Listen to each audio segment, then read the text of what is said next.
bienvenidos a nuestra sección de artes, el arte en tus manos. Los saludamos Fernanda Bastida y Alfredo Gutiérrez. Hoy, en este espacio de reflexión y construcción del conocimiento, vamos a platicar con una artista que en su trabajo integra su preocupación por diversas problemáticas sociales. Se trata de la artista mexicana Sandra Calvo. Así es, Fer. Vamos a acercarnos a las prácticas artísticas de Sandra, quien trabaja principalmente en el denominado Sur Global, un término que se utiliza para nombrar a los países que comparten una historia de colonialismo y que coincide que se encuentran en su mayoría en el hemisferio sur. Sandra trabaja en contextos de tensión política y social y sobre todo algo que le interesa mucho es insertarse en territorios, ya sean urbanos o rurales, pero que por alguna razón se encuentran en disputa. Nos podemos preguntar entonces, ¿cómo es la obra de Sandra? ¿Cómo se ve? ¿O qué resolución formal le da a sus piezas al hablar de estas problemáticas? Sandra, por lo general, trabaja con un medio llamado cine expandido, instalaciones, archivos y libros. Y algo muy importante en su trabajo es que es participativo y colaborativo, lo que quiere decir que trabaja con comunidades o grupos específicos. Pues no se diga más y vámonos con Sandra Calvo para que nos explique todo esto que les estamos contando y podamos conocer más sobre su trabajo. Esto es De la mano de los artistas.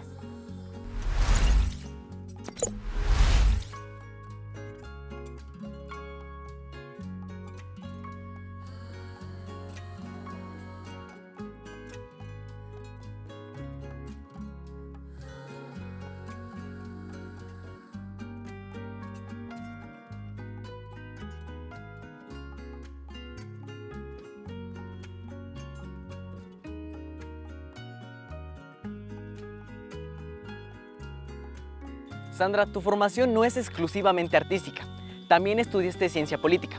¿En qué momento viste qué temas políticos y problemáticas sociales podrían tener una salida a través del arte? Bueno, siempre he creído que el cruce de disciplinas o la interdisciplinaridad, o más bien la indisciplina, siempre podría como ayudar a que problemáticas de lugares que se encuentran en disputa, en tensión, tuvieran otro tipo de lectura, ¿no? Que no fuera la típica o que de alguna manera se saliera de un lugar de confort y se pudieran cruzar otras prácticas para entender el lugar, para reflexionar en el lugar. Y creo que el arte justamente es un detonador que ayuda sobre todo en este tipo de sitios, ¿no? Donde a través de una práctica más lúdica, ¿no? Se pudiera llegar incluso a problemáticas fuertes que atañen a las comunidades que a través de prácticas más rígidas y acartonadas, ¿no? Eso es lo que... Pero siempre he estado interesada en la cuestión política de los lugares donde trabajo, ¿no? O sea, me interesa trabajar en lugares que tengan disputa, que tengan pugnas, ¿no? No en lugares cómodos ni donde yo no tenga nada que hacer ahí, ¿no? Y me interesa precisamente porque vivo en estos lugares, ¿no? Donde lo que podríamos llamar dentro de un ciclo formal, pues no es muy claro, ¿no? Y que está muy castigado todo aquello que esté fuera de lo que creemos que es una regulación, ¿no? Y en países como México esto sucede constantemente, ¿no? Tanto a nivel urbano como a nivel rural, ¿no? Porque se considera de alguna manera todo esto como periférico, ¿no? Cuando no lo es, ¿no? Es un punto central a lo que deberíamos estar viendo y preocupándonos, ¿no?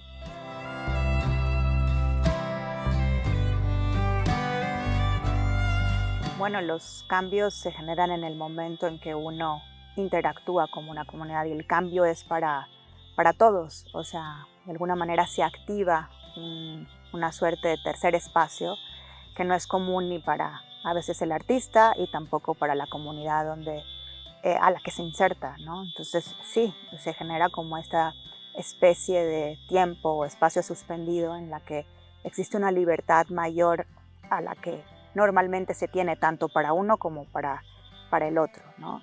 Y a mí me satisface tan solo, yo creo que también a la comunidad, el hecho de poder dialogar y que estos espacios se vuelvan catárticos, ¿no? Que emerjan de costumbres y a los que ellos están acostumbrados y que ellos han generado, pero que se eleve quizás a otro estadio en donde tampoco tienen ellos tampoco una comodidad de andar, ni yo ni ellos, ¿no? Y eso nos ayuda a hablar como con mayor frontalidad y poder justamente discutir sin que esté tutelado el discurso, ¿no? De alguna manera suele sentirse más libre. Y a partir de ahí, a partir justamente de que estamos en contacto después de mucho tiempo de convivencia y hablar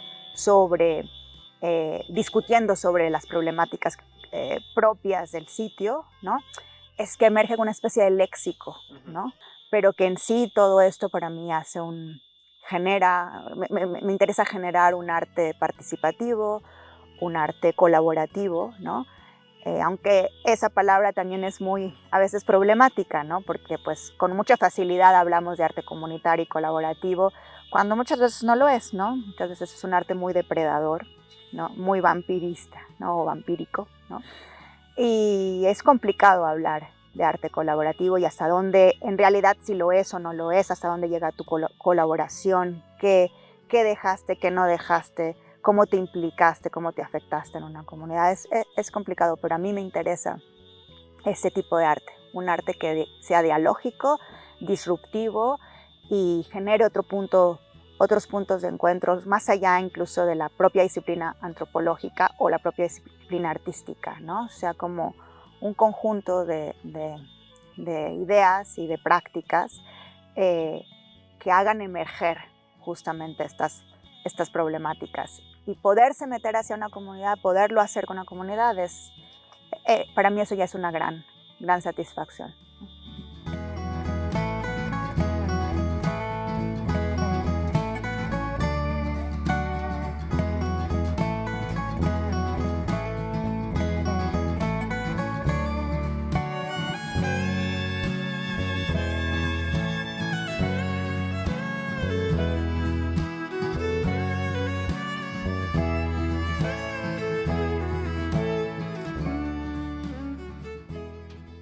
Yo creo que todos los proyectos tienen un grado de dificultad alto, ¿no? Quizás en un inicio por el propio aprendizaje y cuando uno todavía no tiene como una experiencia fuerte, ¿no? en cómo adentrarse, es muy susceptible a lo que pueda suceder, ¿no? Y con el tiempo vas aprendiendo que está bien esa susceptibilidad, que está bien poderte enfrentar y entrar a un sitio incluso con la posibilidad de que todo se rompa, incluso con la posibilidad de que todo sea un rechazo y de que todo sea una coerción. Está bien, ¿no? Antes tenía como más miedo a que eso sucediera, pero ahora no. Ahora creo que la posibilidad de entender que las cosas también se van dando de una manera antagónica, ¿no? Donde es posible albergar la armonía y el conflicto, me ha generado también como una mayor libertad de decir, bueno, así es como se trabaja, ¿no? O sea, sobre todo en estos proyectos en donde tiene que ver mucho la afectación, tiene que ver mucho es la colaboración, ¿no? Y la colaboración es algo complejísimo, ¿no? Sobre todo en este tipo de proyectos en donde lo colaborativo tiene que ver con el tequio, tiene que ver con el diálogo, donde no se involucra una cuestión monetaria, donde no se, o sea, sabes que tiene que ver más bien con algo más abstracto. Entonces, como la creación o lo que se da con una comunidad no es precisamente algo de utilidad, en el término de lo que estamos acostumbrados a hablar mercantilmente, ¿no? Pues eso es más complejo.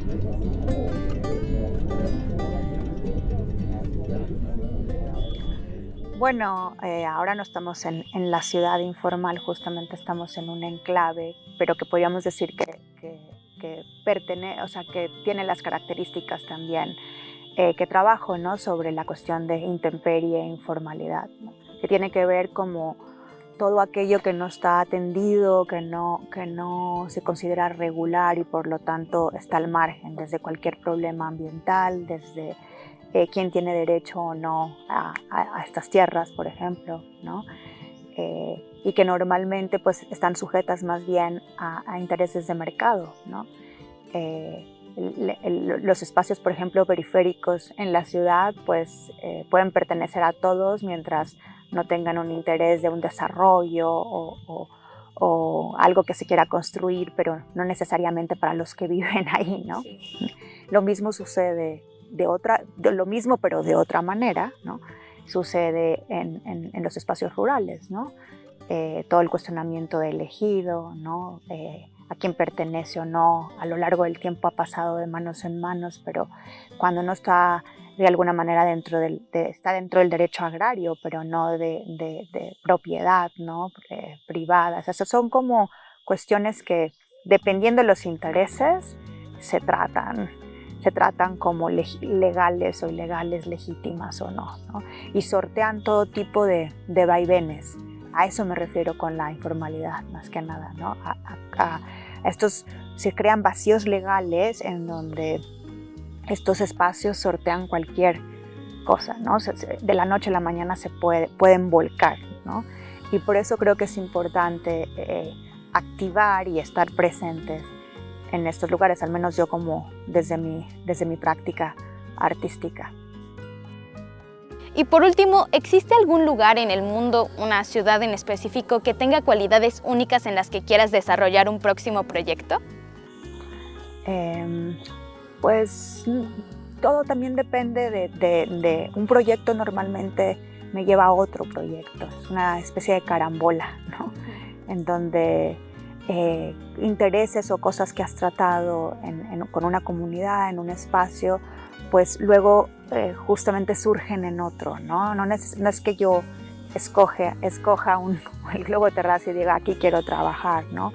O sea, la propia dinámica me va llevando a emplazarme en otros sitios, ¿no? Pero bueno, hasta ahora mis proyectos se han desenvuelto en lo que podríamos llamar el sur global, que no necesariamente algunos lugares de Latinoamérica, ¿no? Como Cuba, como Colombia, México, ¿no? Pero también en lugares como la India, ¿no? O sea, a mí me interesa trabajar en estos emplazamientos y siempre como de una manera muy respetuosa y cuidadosa, ¿no? Para como no caer en todo lo que hemos hablado hasta el momento, ¿sí? Estos son los lugares que de alguna manera me encuentro con ellos, ¿no? O sea, de manera casi orgánica, ¿no? Muchas gracias, Sandra, por compartir con nosotros tu trabajo y tus experiencias como artista. Es muy importante que estemos conscientes de la relevancia del papel de los artistas dentro de nuestra sociedad, ya que nos señalan problemáticas actuales desde su práctica estética, y esto nos hace entender las cosas desde otra perspectiva. Me gusta mucho el trabajo de Sandra. Es una artista comprometida con sus prácticas, con las comunidades y grupos sociales que integra dentro de sus proyectos. ¡Y qué dedicación! Como vimos, un proyecto le puede llevar años en realizar. Sus piezas son procesos muy largos. La segunda parte de nuestro programa está dedicada precisamente a que pongamos en práctica alguna de las estrategias de las que Sandra nos ha hablado hace algún momento. En Con las manos en la masa, Sandra Calvo nos va a mostrar cómo construir un dispositivo arquitectónico y de diálogo en nuestra comunidad. Así es, Fer. Nos mostrará cómo con lo que tenemos a nuestro alrededor podemos crear las condiciones arquitectónicas y espaciales necesarias para presentar alguna problemática y crear, por ejemplo, una asamblea o un consejo. En conclusión, nos mostrará cómo establecer relaciones entre nuestro espacio y lo que se puede generar ahí a nivel social. ¿Están listos? Esto es Con las manos en la masa. Regresamos con la artista Sandra Calvo.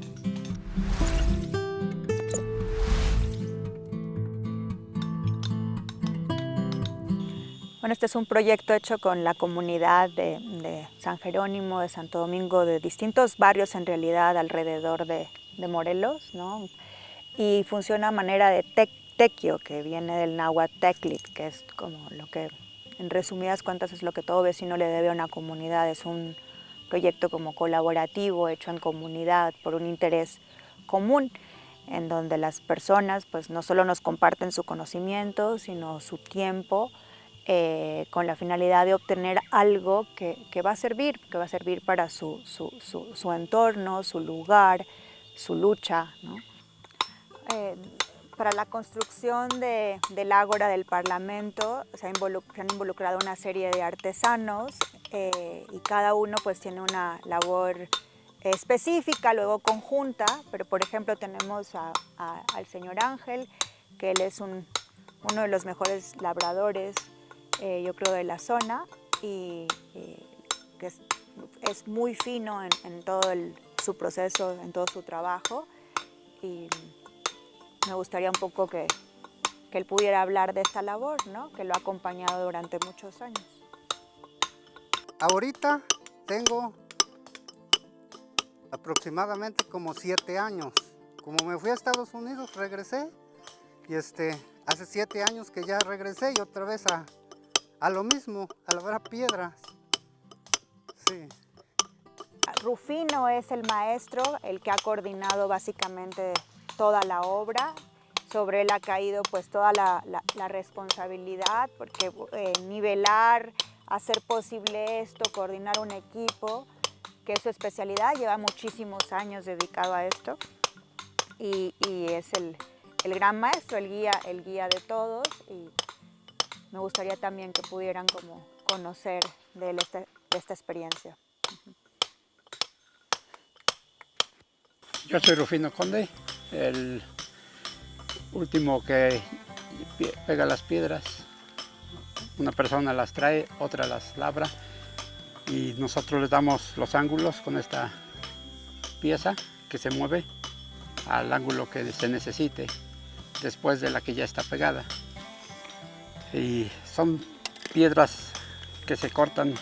Por ejemplo, esta tiene 4 ángulos y ya tiene un lugar a donde va a llegar.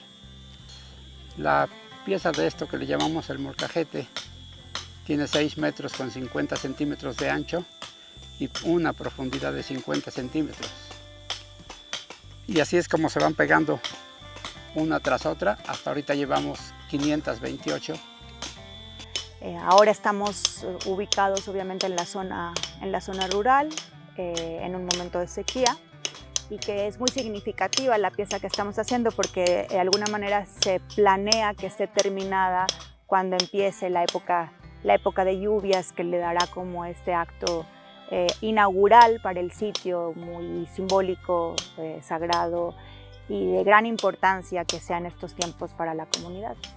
Es importante como entender que estas formas de resistencia son propias de cada uno de los sitios, y que vamos entendiendo a medida que avanza el proyecto cómo se pueden manifestar y cómo pueden relacionarse con estas prácticas artísticas, ¿no? Cómo se pueden grabar cinematográficamente, cómo se puede hacer una escultura colaborativa y qué significado, impacto, importancia tiene para cada sitio. Yo soy Doña Chole, que nos reunimos para poner la primera piedra con don Pancho Conde, y venimos a bendecir el lugar, el molcajete, para bendecirlo y funcionar todas las energías de las montañas, proteger pues, la comunidad, para hacer las reuniones del pueblo, para proteger las montañas y salir pues para que nuestros niños recorran también y conozcan la montaña. Alan es uno de los más jóvenes, es uno de los integrantes más jóvenes del equipo, y él se ha dedicado básicamente a subir toda la piedra, a poder clasificarla y a cortar, ¿no? Y aprendiendo también de los grandes maestros que tiene, con una gran energía y Es muy importante también conocer su historia y que nos cuente cómo ha sido para él esta colaboración para él. Mi función aquí, mi participación es subir la piedra con nuestro otro compañero que es un burrito, su nombre es Chocolate. Son aproximadamente unos 50 metros de abajo para arriba, es un terreno un poco difícil, inclinado, pero igual le cargamos solamente lo que el burrito pueda cargar. Ya cuando está aquí arriba pasa el proceso de labrar con el señor Ángel. Ya posteriormente se encuentran lo que viene siendo los ángulos, que son estos, ya sea en una piedra grande o en una piedra pequeña. En lo personal estas son las más difíciles porque el trabajo ya puede estar así, pero si en este lado le pegas mal, esta puntita se desaparece y ya no sirve la piedra. Y en este caso se le puede pegar duro porque como es una piedra más grande, el sonido es macizo, como decían cuando están labrando, es macizo. Y en cambio esta es un sonido más frágil. Sí es muy importante dónde sucede, porque no es que se emplace en un lugar ni que yo decido ni que a alguien se le ocurra, sino que tiene un sentido social, político y importante para la comunidad. Este es un sitio de pugna, este es un sitio donde construirlo es el locus del conflicto, es este. Aquí es donde estamos viviendo la tensión y por eso se marca simbólicamente con esta escultura colaborativa. Muchas gracias, Sandra. Es muy importante que por favor nos compartan los resultados de la exposición de problemáticas que hayan llevado a cabo en su comunidad o incluso en su familia, con las estrategias y métodos que Sandra Calvo nos enseñó. Hagamos una red de experiencias y reflexiones, así como de los resultados de la actividad que tuvimos en este programa. Y no olviden unirse a la comunidad de Jóvenes en Casa en Facebook. Lamentablemente llegamos al final de este programa, pero recuerden que pueden volver a verlo en nuestro canal de YouTube. Y no olviden que este programa es de ustedes. Háganlo con nosotros, escríbanos, participen, comenten y visítenos en jovenesencasa.cep.gov.mx. Nos vemos en nuestro siguiente programa dedicado a las artes.